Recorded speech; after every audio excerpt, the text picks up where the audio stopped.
Welcome to Amazing World Channel. Despite calls from Catalan authorities to condemn the brutal police crackdown on their independence referendum, the EU and most member states were reluctant to respond formally, seemingly viewing the dispute as an internal Spanish matter.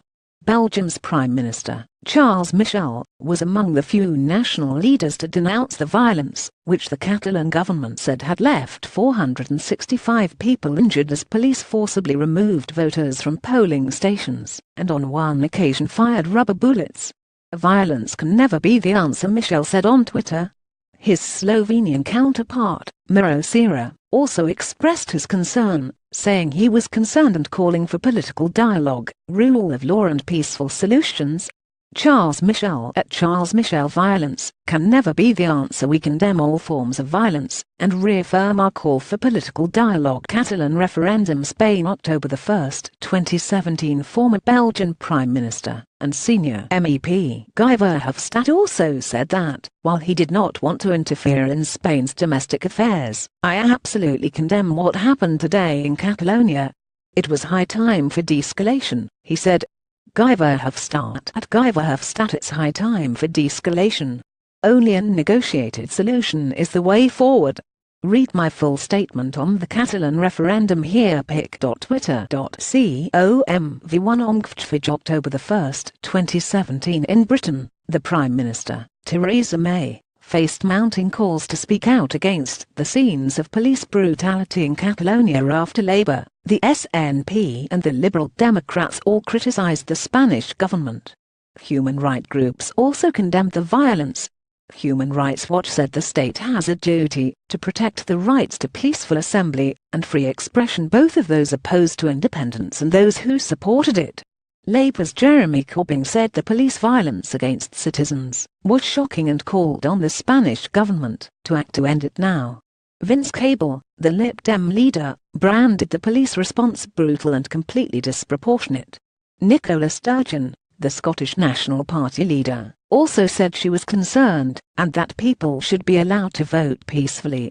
The vote is of particular interest in Scotland, which in 2014 voted in its own heated, but largely peaceful independence referendum to remain in the UK. Regardless of views on independence, we should all condemn the scenes being witnessed, and call on Spain to change course, before someone is seriously hurt, Sturgeon said on Twitter. A Foreign Office spokeswoman said the referendum is a matter for the Spanish government and people. We want to see Spanish law and the Spanish constitution respected and the rule of law upheld. Raúl Romeva, Catalonia's foreign minister, said on Sunday the pro-independence regional government had informed the EU of a violation of fundamental rights that puts the very EU at risk. The bloc did not immediately respond to his demand that it condemn the violence European citizens are suffering. The referendum, which has been ruled illegal by Spain's constitutional court, places the EU in a difficult position. Romeva insisted last month that Brussels could no longer argue the vote was a domestic issue, but must defend the Treaty of the European Union and stand for the general interest of Catalan citizens as the EU citizens that they are.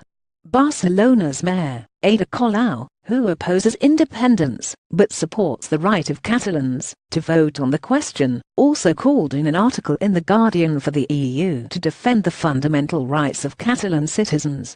Ada Colau at Ada Colau. Over 460 people injured in Catalonia already.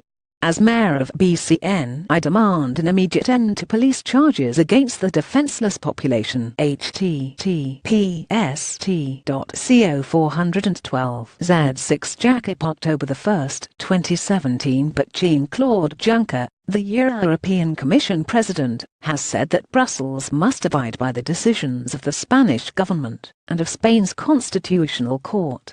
The Commission has said on several occasions that a vote in favor of Catalan independence would be recognized, but only if the referendum that produced it complied with the Spanish constitution and had been ruled legal.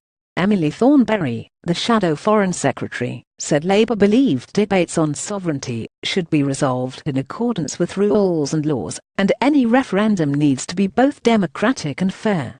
but it was unacceptable for the Spanish authorities to overreact through aggressive police action and the forcible closure of polling stations. Thornberry said, "All sides must strive to come together and reach a political solution to this constitutional crisis."